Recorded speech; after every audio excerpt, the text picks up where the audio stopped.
ये सामने बाबे फहद है। यहाँ से निकल कर यहाँ आते हैं, यहाँ से यहाँ पर। तो ये जो आगे गली है, इस वाली गली में नहीं, वो आगे वाली गली में माजिद हुसैनी की दुकान भी हुआ करती थी। अक्सर फुकरा आते थे, वहाँ से उनके साथ मिलते थे, थोड़ा बहुत शॉपिंग वगैरह भी करते थे। तो यहाँ पर एक होटल है जिसे दारुल अशवाक नाम है, आई थिंक उसका।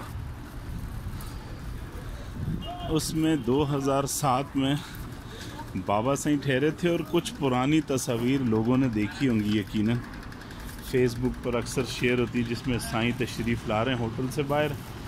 एक बहुत बड़ी गाड़ी खड़ी है और मीर साहब भी साथ हैं, बशीर भाई और बहुत सारे फ़कीर साथ हैं। तो वो होटल यहाँ पर है माशाल्लाह। मैं 2007 में ज़िंदगी में पहली बार जब उम्रे पे आया था तो बाबा साईं से मेरी मुलाकात हुई थी, और बहुत बड़ी अजीम दुआ जो मेरे लिए बहुत बड़ी दुआ है, वो माशाल्लाह साईं ने मुझे इस होटल में बताया था कि उन्होंने मेरे लिए रसूलुल्लाह को अर्ज़ किए, इंशाल्लाह वो कबूल होगी। तो ये वो दारुल अशवाक होटल है। तो हम मदीने जब भी मैं यहाँ आता हूँ तो अल्हम्दुलिल्लाह इस होटल में ही ठहरता हूँ।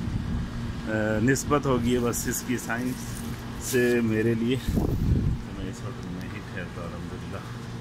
बहुत ज़बरदस्त होटल है, साफ़ सुथरा भी है।